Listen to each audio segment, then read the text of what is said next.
welcome back to my channel. So in today's video I'm just going to be showing you how I sculpt my acrylic nails. I would normally do this on a client, but it's about 9 o'clock at night and I'm not opening till Monday, so this is going to have to do for now. So first off, I'm just going in with Nail sculpting forms. They're really easy to use and I find that they're one of the only ones that are actually quite sticky and don't come unstuck. First off, you would make sure that your client's nails are buffed, their hands are sanitised, and whatever you would do for your prep. Obviously, because I'm using a nail trainer, I'm not going to do that today, so I have skipped that step. I'm starting off by putting that sticky tab from the middle at the back of the nail. That just gives it a little bit extra support, a little bit extra strength, and then closing the tip at the very end, making sure that it's not completely closed so that we can get a nice C curve in there as well. Making sure that it's all nice and straight, fits really snug underneath the nail. You don't want a gap when you're fitting your forms, so if there is a gap between the nail and the form, then that means that you do need to recut it or refit it because it isn't fitted correctly. As you can see, I'm just making sure it's nice and straight and then closing the form completely at the bottom, making sure that it's not completely closed so that again we have a nice C curve. With sculpting, you need to be careful for people who have high hyperonychiums. So that's the fold at the fold of skin at the back of the nail, which connects the skin to the nail plate to stop any germs or bacteria from getting in there and causing infections. If that is a high hyperonychium, you want to make sure that you're not pushing it down too far because it can really hurt your client. So just making sure to check that beforehand. So I'm now going to go in with Young Nails Clear. I use Young Nails for all of my acrylic sets.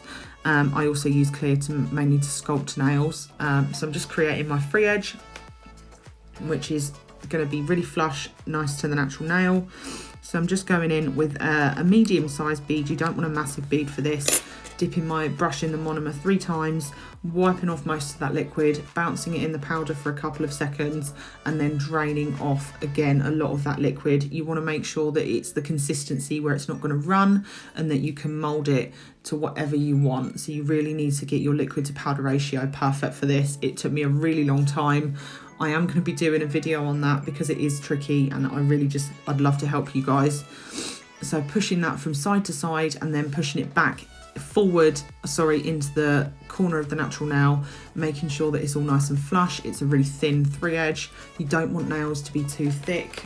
When I first started sculpting, it started off by putting a massive bead at the free edge, sort of like half on the tip, half on the form, and it would be a lot of product and my nails would always be too thick. So I've started with this method and I've really noticed a difference. So if you want me to go into more detail about that, I can. Going in with my second bead, making sure to wipe your brush off all the time just to make sure you've not got any excess product in there. I'm tapping it around the cuticle, getting that really nice and snug and tightly fitted. Once I've done that, I leave it and I don't touch it anymore.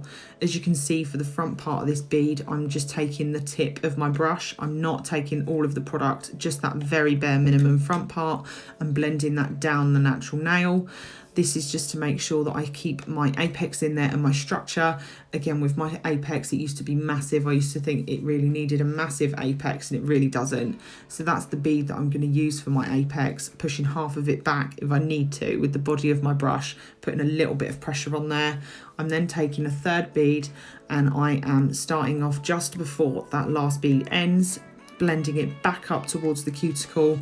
This makes it really blend nice and seamlessly, and then you don't have to do a lot of filing afterwards. Then bending the finger down at this point, making sure that I let gravity do a lot of the work for me, and then using the body of my brush to pull a lot of that acrylic down before then using the tip at the end to make sure it's blended in, and then do the same thing again over and over. You don't have to use 3 beads or 4 beads, you can use as many as you like. Just make sure that they are the right size. So as I'm going down the nail, the beads are getting smaller and smaller. I don't need a lot of product towards the tip, which is the bead that I'm doing now. So I'm just taking a little bead, taking off the liquid from my brush, and then again blending it up before I start pulling it down. And that is how I sculpt a nail. So after this, I'm just going to wipe off my brush, make sure that the side walls are nice and straight and that it's not wider than the side walls. When you're doing sculpting, make sure that it's not wider than the sidewalls, because otherwise it's going to look really thick, really unnatural, and you're going to really do a lot of filing and it's just going to take forever. It's going to add at least an extra 30 minutes onto your service. So when sculpting, your sidewalls are your guide to how wide that free edge should be and how wide the tip should be. If you stick within those sidewalls, you'll do perfectly fine and you'll do a really nice nail. As you can see, I'm just showing you the apex here, so it's not massive, but it's the correct structure for exactly what I need, making sure that I've got enough product on that nail, going in if there's any sort of gaps or any sort of lumps or bumps or anything, smoothing those over. So I'm just taking a little bit of product because there was a little bit of a gap. Obviously on a nail trainer it's a bit difficult to get an apex in there, but I did try my best. So I'm just doing that one now, and then I'm going to go on and do the second nail.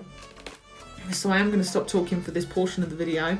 I really hope you enjoy it. Thank you so much for watching. Please don't forget to like, comment and subscribe to my channel, to my Instagram, my Facebook page. I will also link down below. If you want any sort of video recommendations or requests, please feel free to send me a message or leave a comment and I'll get those done as soon as possible. So yeah, I really hope you enjoy it and thank you so much for watching.